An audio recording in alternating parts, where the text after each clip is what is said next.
So I finally made it out of Austin, thank goodness.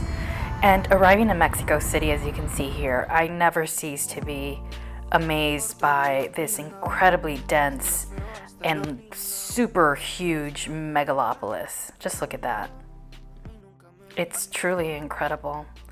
So I hopped in my Uber and made my way towards my good friend's house. So I have a very close friend who lives in Mexico City, and she has a roommate, so I ended up staying with them. And I arrived around 4:30 p.m. and it was truly a beautiful day. Sun was shining, sky was blue, and it was definitely what I needed. And it was a huge change from the crazy frozen tundra that Austin was. And I'm not gonna lie, guys, I was starving. I had a really tight flight connection and only had time to grab a bagel, like a bagel pizza and a Diet Coke, and I was starving. So we ended up at this place here called Tak Kal, and it's in the Roma Sur neighborhood of Mexico City. So we'd been here before and knew that the food was reliable and good. And they like to greet you when you arrive with a shot of their own house-made mezcal, and they serve it with orange slices topped with grasshopper salt. Very interesting, very good. And I definitely had one, and my friend ordered a second one, which I had. After the crazy travel, I needed it. Le encanta la de los colchones. Por eso empieza bien.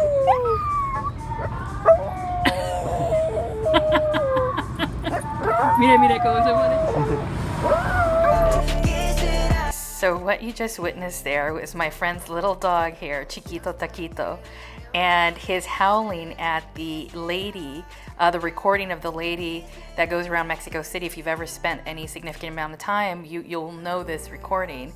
And she says, "Se compran colchones, refrigeradores, estufas." And basically they recycle large appliances, anything made out of steel, etc. Anyway, he loves this woman's voice and the recording, and anytime he hears it, even in the far distance, he starts howling. It's the cutest thing. It's the cutest thing because normally he's just a very quiet dog. He rarely barks too, but that one lady can just get him going.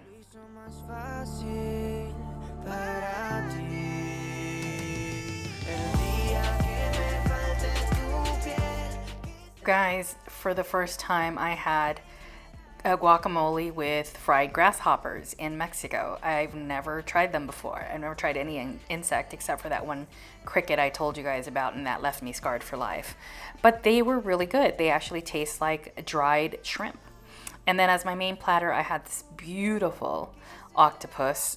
It was very well prepared. It took forever though to arrive, but especially for someone who's starving. But it was really good, and I had it there before, so I knew I wasn't gonna, strike out. And then I excuse myself to go to the ladies' room, and I come back and check this out. This place turns into a club.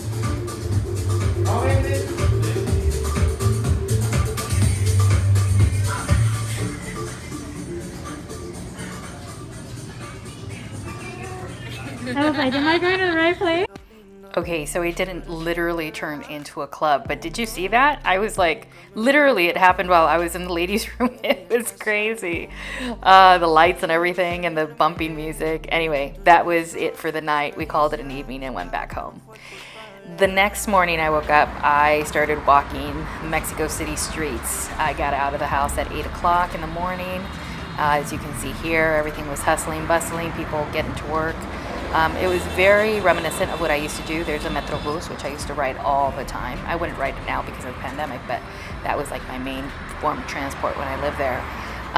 But it was just really nice. It brought back a lot of memories of when I lived there in 2018, and I used to just get lost in Mexico City streets. I love walking the streets. And then of course, one of my favorite things about Mexico City in particular, the parks. Look at this, guys. Look at how green and how lush. It's like a jungle in the middle of one of the largest cities in the world. And there are numbers of green areas that just have just so many different plants. And because, you know, I don't know if you know this, but Mexico is one of the richest countries in terms of biodiversity on the planet. And it always comes in the top 3, top 5 in terms of number of, you know, reptile species and plants and, you know, flora and fauna and all that stuff. You'll see it here coming up.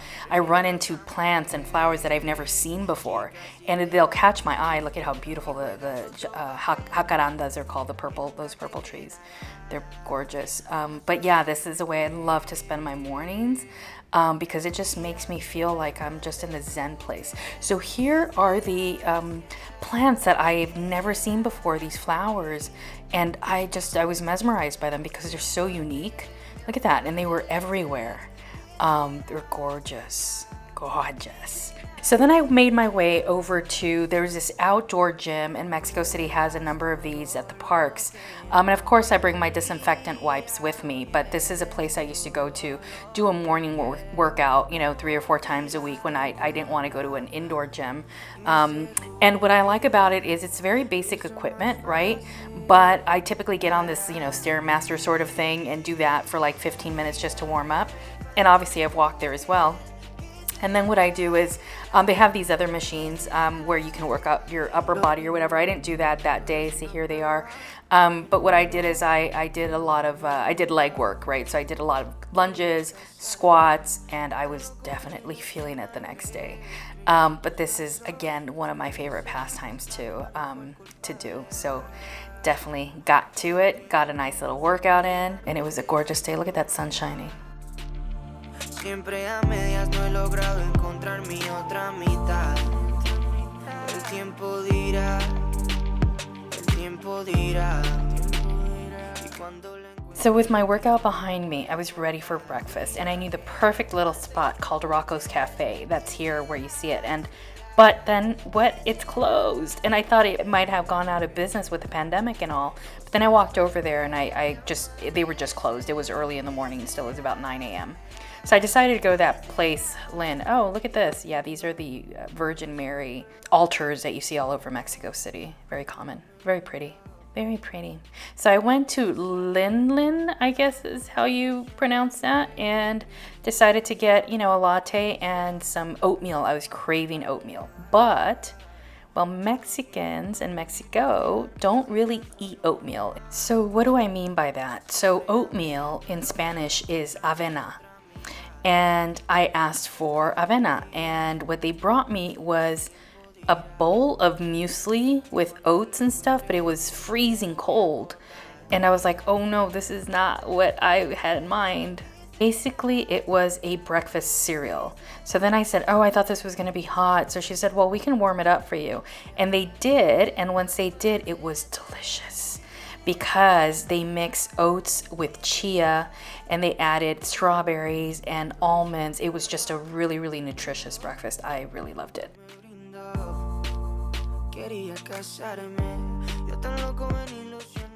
So the next day was really my last day in Mexico City, because as I mentioned, I'm off to 2 different cities to check them out and see if they would be places that I consider living in. But I caught this beautiful blue house with this gorgeous architecture, and before you know it, I was back on the Uber on my way to the airport. And when I got there, I stopped at a chain called Tok's, TOK''S. Got this amazing breakfast that really, you know, kept me full the full day, because I was going to be moving and traveling. One of the things that I do always appreciate about Mexico, even at a chain, I got fresh squeezed carrot juice, this fresh salsa, you know, with some really good eggs, a proper serving of beans, right? Not like this whole slob of beans, but a nice small, you know, half cup of beans, and everything was just lovely. And the airport was actually quite busy, which surprised me a little bit. People are moving around. And I took a picture of this because look at all that fresh squeezed juice, literally organic. I mean, just healthy stuff for $3, that big juice bottle. And there I am, wearing my goggles and my double mask, ready to fly. And before you know it, I was back on that plane. And if you stay tuned, you'll see what city I went to next. All right, guys. Well, thanks again for joining me today. Thanks for your time. I hope you appreciate this content. If you do, give it a like, subscribe. This is Becky, the slow traveling wanderer. Over and out. See you next time. Bye.